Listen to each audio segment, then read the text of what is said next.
3 மாநிலங்களை கைவரிசை காட்டிய பைக் திருடன் சிக்கியது எப்படி பார்க்கலாம் இந்த தொகுப்பில். வரிசையாக நிறுத்தி வைக்கப்பட்டிருக்கும் இந்த வாகனங்களை பார்க்கும்போது ஏதோ எக்ஸ்போ போட்டு பைக் விற்கிறார்களோ என்று எண்ண தோன்றும். ஆனால் இவையெல்லாம் திருடப்பட்ட வண்டிகள். இங்கு இருக்கும் 100 வண்டிகளையும் தனி ஒரு ஆளாக ஆட்டையை போட்டு விற்பனை செய்திருக்கிறார் இந்த திருடர் குல திலகம்.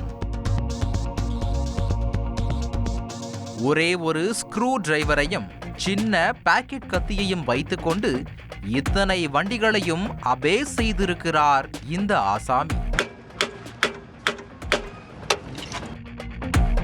1.25 செகண்டில் 1.5 லட்சம் மதிப்புள்ள புல்லட்டை திருடிவிடும் இவரது பெயர் பிரசாத் பாபு. ஆந்திர மாநிலத்தைச் சேர்ந்தவர். 5ஆம் வகுப்பு வரை மட்டுமே படித்திருக்கிறார். சில வருடங்களுக்கு முன்பு வயிற்று பிழைப்புக்காக பெங்களூருவுக்கு வேலை தேடி வந்திருக்கிறார் பிரசாத்.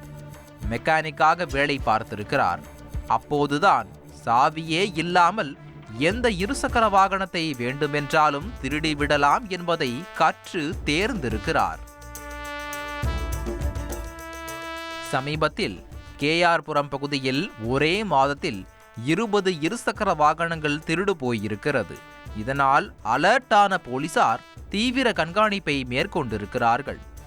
மாநில எல்லைகளில் உள்ள டோல்கேட்டுகளை கூர்ந்து கவனித்தும் திருடு போன வண்டிகள் பெங்களூருவை விட்டு தாண்டியதற்கான எந்த தடயமும் கிடைக்கவில்லை. இதனால் போலீசார் குழம்பி போயிருக்கிறார்கள். இந்த சூழலில்தான் ஹைவே விபத்து பகுதிகளில் பொருத்தப்பட்டிருந்த சிசிடிவி காட்சிகளை ஆய்வு செய்திருக்கிறார்கள். அப்போதுதான் டோல்கேட் வழியை விட்டுவிட்டு ஒரு பைக் வயல்வெளி ஒத்தையடி பாதையில் பயணிப்பதை போலீசார் கண்டுபிடித்திருக்கிறார்கள். ஒரே மாதத்தில் 20 வண்டிகள் அதே ரூட்டில் சென்றிருக்கிறது. அதன் பிறகுதான் போலீசாருக்கு விஷயம் புரிந்திருக்கிறது. உடனே கைப்பற்றப்பட்ட சிசிடிவி காட்சிகளின் அடிப்படையில் ஆந்திராவில் இருந்த பிரசாத் பாபுவை மடக்கி பிடித்து விசாரித்திருக்கிறார்கள். அதில்தான் பிரசாத் பாபு 3 வருடங்களாக போலீஸ் கண்ணில் மண்ணை தூவிவிட்டு சாதுரியமாக திருடி வந்தது அம்பலமாகியிருக்கிறது. 10 நாட்களுக்கு ஒரு முறை ஆந்திராவில் இருந்து பெங்களூருவுக்கு பஸ்ஸில் வரும் பிரசாத் கேஆர்புரம், டின் ஃபேக்டரி, மகாதேவபுரா ஆகிய பகுதிகளில் சுற்றித் திரிந்து நோட்டமிடுவது வழக்கம். வீட்டுக்கு வெளியே நிறுத்தி வைக்கப்பட்டிருக்கும் வாகனங்களை 2 நிமிடத்தில் திருடிக்கொண்டு பைக்கிலேயே ஆந்திராவுக்கு கிளம்பி விடுவார். டோல்கேட் வழியாக சென்றால் செக்கிங்கில் சிக்கிக்கொள்வோம் என்பதால் டோல்கேட்டுக்கு சற்று முன் இருக்கும் வயல்வெளிகள், ஒத்தையடி பாதை போன்ற ரூட்டுகளை தேர்ந்தெடுத்து அந்த வழியாக பார்டரை கிராஸ் செய்திருக்கிறார்.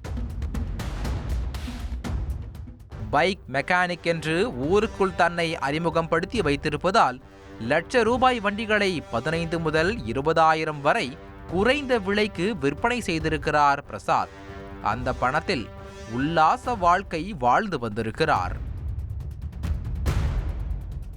பிரசாத்தை கைது செய்த போலீசார் அவர் திருடி விற்பனை செய்த 20 ராயல் என்ஃபீல்டுகள், 30 பல்சர், 40 ஸ்கூட்டி மற்றும் பிற வாகனங்கள் என மொத்தம் 100 வண்டிகளை பறிமுதல் செய்துள்ளனர்.